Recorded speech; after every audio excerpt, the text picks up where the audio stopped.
Why did Russia and North Korea risk everything in a smoking military pact? And how did Ukraine dismantle it in less than 20 minutes? The secret deal placed elite North Korean divisions on the Russian frontier, armed to strike before winter's first snow. But one missed encryption key flipped the entire script. The Horizon 12 intercept changed what could have been Europe's blackest dawn into a masterclass in asymmetric warfare. Before we move on, please take a moment to subscribe to the channel and like the video. It began in a dimly lit briefing room on the western bank of Moscow's Kodinka district. A table of 11 men, some in Russian uniform and others wearing the dark insignia of the Korean People's Army, sat for exactly 47 minutes. No cameras, no paper, no translators marked the meeting. Those who attended later described it as a verbal handshake, an understanding sealed through nods rather than signatures. Each officer knew the stakes, a frozen corridor across eastern Ukraine that could tilt the war before the new year. By the time they left the building, the deal was alive and already being acted upon. Russia offered the lifeline, logistical corridors that could move fuel, ammunition, and drone parts from Vladivostok through the Russian Far East, disguised as civilian freight.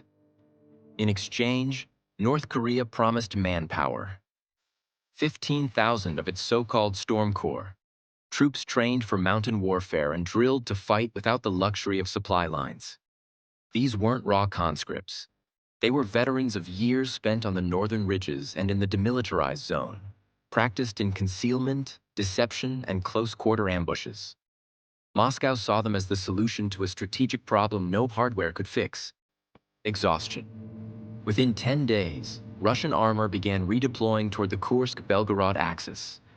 Satellite images later showed convoys of tracked transports vanishing under camouflage netting just short of the Ukrainian border. Under heavy cloud cover, artillery battalions dispersed across frozen fields, their positions masked by heat-spoofing decoys and false radio chatter. No Western intelligence agency detected the pattern at the time. The movement was too gradual, too quiet, resembling routine winter rotation. That misdirection was deliberate. The pact depended on deception being absolute until the very hour of assault. The plan called for 3 sectors of operation. Suja Ridge, an elevated strip overlooking a key supply route to Sumy Oblast, was to serve as the first line of control, blocking Ukrainian reinforcements. Zelenk Forward Zone, a 14-kilometer-wide depression near the river basin, would absorb the brunt of armored response once Russian and North Korean forces crossed the border. The third site, Novopolisier Camp, was a logistics hub disguised as an agricultural complex. Underground fuel bunkers there were already being filled with jet-grade kerosene for unmanned aerial systems intended to precede the ground struck. In essence, it was the nerve center of the coming winter era, as Russian staff files later called it. Every move pointed toward a single goal: a lightning northern offensive before winter, designed to fracture Ukraine's defensive grid and expose Kyiv from its least fortified direction. The danger wasn't confined to Ukraine. NATO planners quietly acknowledged that a breach east of Sumy could have placed pressure on Poland and Romania to divert their air defense assets, destabilizing Europe's security alignment. Moscow and Pyongyang both understood that ripple effect, and they meant to use it.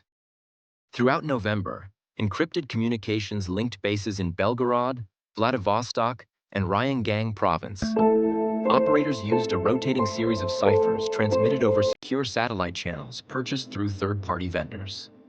The coordination left almost no detectable footprint. Even Russian field units received only fragmented commands delivered through portable encryption devices with preset self-deletion timers. There were no public orders, no speeches, no formal mobilization decrees.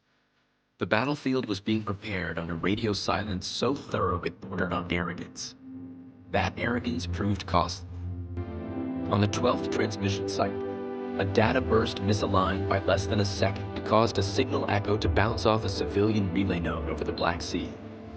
In Horizon 12, Ukraine's low-orbit observation satellite registered the echo as static. Within hours, Ukrainian analysts realized it wasn't environmental noise, but a fragmented, encrypted command. That single anomaly pierced the close secrecy around the operation. This was not rumor or speculation. It was an active deployment, poised for launch. The countdown was measured in seconds, but one slip inside the encryption grid derailed months of planning, leading to an intercept that rewrote the entire theater. Next, we'll trace exactly how Horizon 12 caught that whisper and turned it into coordinates that would decide 16 minutes of destruction. The fragment that exposed the entire operation began as nothing more than static. At 2:47, Horizon 12 detected a pulse, a short burst of energy bouncing into civilian above the Black Sea. The satellite's onboard algorithms classified it as atmospheric interference until a technician in Kyiv noticed that the repetition interval was too precise. Every 1.7 seconds, the fragment returned with a variation into the vessel. That was not overtime. It was an encrypted military exchange. What made it extraordinary, the Horizon 12 had not been built to capture such transmissions. Its original design, drawn up 3 years ago, served meteorological telemetry, tracking moisture layers and ionospheric density. When the war began, engineers reprogrammed its software using open-source frameworks, allowing it to convert radio anomalies into spectral data.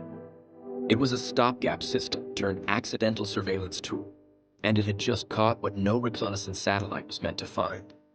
The discovery unleashed unpredictable chaos inside Ukraine's Defense Information Center.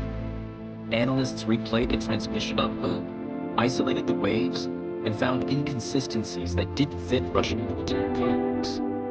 The pulse carried call signs that began with an unfamiliar preface, followed by numeric sequences ending in 0. But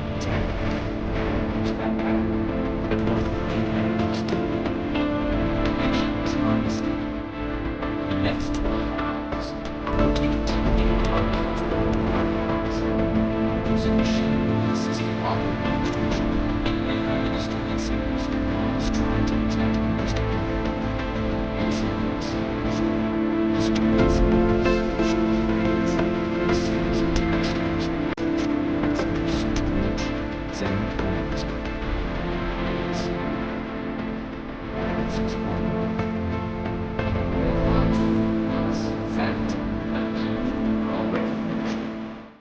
Once decoded, the data was tagged as Horizon 12 Intercept number 47 and delivered directly to Ukraine's General Staff.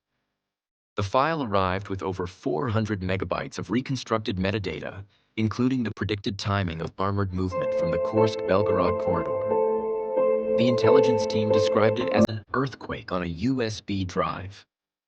Within minutes, an emergency council convened underground. The generals faced a binary choice: observe and risk the first strike or act before the winter offensive began. The debate lasted less than 20 minutes. The order was given to initiate Project Ghostwings. Ghostwings was never a conventional weapons program. It was a rapid response initiative born from necessity. Within 24 hours, engineers converted disused manufacturing workshops across Kyiv into drone assembly lines. They scavenged components from damaged airframes, salvaged circuit boards from civilian electronics, and 3D printed fuselage shells using industrial resin. Every available machine was brought home. Each drone cost less than $2,000, but they could carry precision charges capable of disabling entire radar routes. By the next dawn, 2 stood armed and ready. The plan behind Ghostwings relied on tactical deception and electromagnetic disruption. Before a single missile launched, the drones and units would release concentrated radio bursts, creating what commanders called a synthetic storm. The false interference would scramble radar coherence across 3 sectors, making the sky unreadable for enemy operators. In that confusion, successive drone waves would dive on the targets. Fuel depots, control units, and the hidden anti-air nests covering the 3 forward positions. Timing mattered more than firepower. The fall of the tri-border base in 16 minutes redefined what battlefield domination means. Ukraine's high-end school built in improvised workshops in ways of multi-million-dollar defenses, including S-500 and K-06 Palestinian.